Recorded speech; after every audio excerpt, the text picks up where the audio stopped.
अस्सलाम वालेकुम my dear students, कैसे हैं आप। मैं आपका बायोलॉजी टीचर मोहम्मद शुएब अख्तर। हम लोग डिस्कस कर रहे थे chapter 2 bacterial bacteria and viruses, और आज हम उसका नेक्स्ट लेक्चर डिस्कस करने जा रहे हैं about bacteria ecology and diversity. इसके अंदर हमने चार जो पहले फाइलम थे उसको डिस्कस कर लिया था। अब हम नेक्स्ट फाइलम को डिस्कस करने जा रहे हैं, दैट इज़ अबाउट सीडोमोनाड्स। तो जब सबसे पहले हम सीडोमोनाड्स की शेप की बात करेंगे। तो अगर हम इसकी शेप्स की बात करें तो इसकी रॉड शेप है। रॉड स्ट्रेट भी हो सकता है, कर्व भी हो सकता है। तो शेप सबसे पहले सीडोमोनाड्स की रॉड शेप होगी। मोटिलिटी की बात करें तो ये फ्लैजिलेटेड है और इनके अंदर एक से लेकर बहुत सारे फ्लैजेला हो सकते हैं, यानी ये फ्लैजिलेटेड है। फ्लैजेला की मदद से मूव करेंगे जो कि 1 to many हो सकते हैं। न्यूट्रिशन हेटरोट्रॉफ या फिर ऑटोट्रॉफ होंगे, यानी या अपनी खुराक खुद तैयार नहीं करेंगे।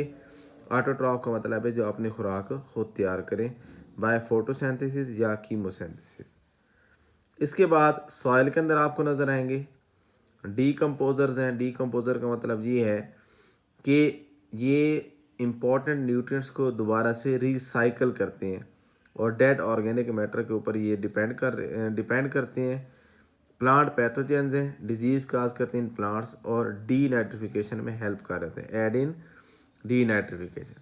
अब डी नाइट्रिफिकेशन क्या है कि लिविंग ऑर्गेनिज्म की बॉडी से नाइट्रोजन को दोबारा इन्वायरमेंट में रिसाइकल करवाना या इन्वायरमेंट को दे देना या उसको इसके अंदर भेज देना, ये बेसिकली डी नाइट्रिफिकेशन है। इसके बाद इकोलॉजी का रोल तो वही है, डीकम्पोजर्स हैं। पैथोजेनिसिटी यानी डिजीज़ काज करते हैं, जैसे कि एग्जांपल दी गई है सीडोमोनास एरोजिनोजा।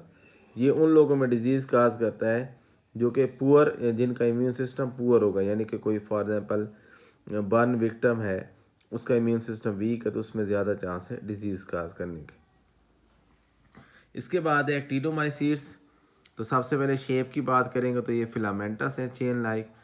इसी फिलामेंटस शेप की वजह से कहा जाता है एक्टिनोमाइसीट्स, यानी कि fungus like. Non motile, motility नहीं होती इनके अंदर। हेटरोट्रॉफ है, अपनी खुराक खुद तैयार नहीं कर सकते।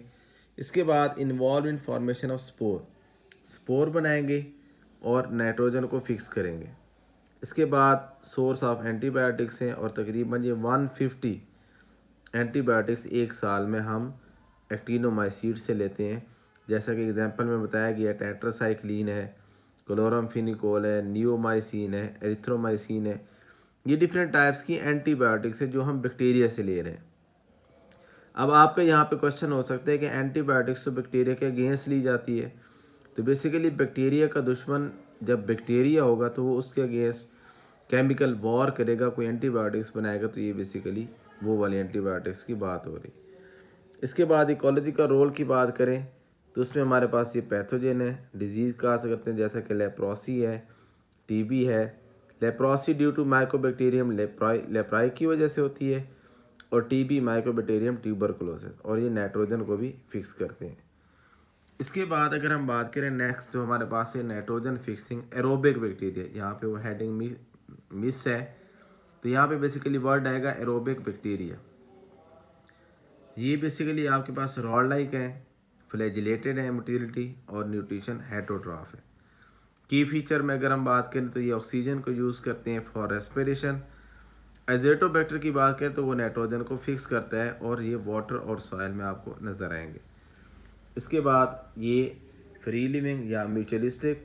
फ्री लिविंग का मतलब है कि सेपरेट, आज़ाद रहना बिल्कुल बैक्टीरिया के तौर पे, और म्यूचुअलिस्टिक का मतलब है किसी के साथ एसोसिएशन बना के उसको न्यूट्रिएंट्स देना और इन रिटर्न उससे फूड लेना।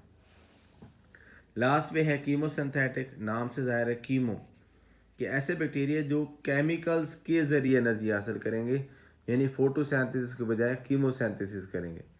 रॉड लाइक या कोकाई हो सकते हैं। कुछ इनमें से मोटाइल हैं, यानी उनके पास ऑर्गन होगा लोकोमोशन के लिए। कीमोसिंथेटिक हैं, केमिकल्स के ज़रिए फूड हासिल करेंगे। की फीचर की बात करें तो ये नाइट्रोजन, सल्फ़र और आयरन इनको यूज़ करके एनर्जी हासिल करते हैं। नाइट्रोबैक्टर नाइट्रोजन साइकिल में हेल्प कर रहा होता है। मीन नाइट्रोजन को पहले नाइट्राइट्स में, फिर नाइट्रेट्स में, फिर लिविंग ऑर्गेनिज्म की बॉडी और फिर दोबारा इन्वायरमेंट को दे देना। इसके बाद ये क्या करते हैं, ऑक्सीडाइज NH3 अमोनिया को ऑक्सीडाइज करते हैं नाइट्राइड्स और फिर नाइट्रेट्स में, और इस तरह ये इन्वायरमेंट के अंदर अपना रोल अदा करते हैं। तो ये आप यहाँ पे देख सकते हैं, ये मैंने हेडिंग्स दी हुई हैं सारी यहाँ पे, और ये इनके फीचर्स हैं।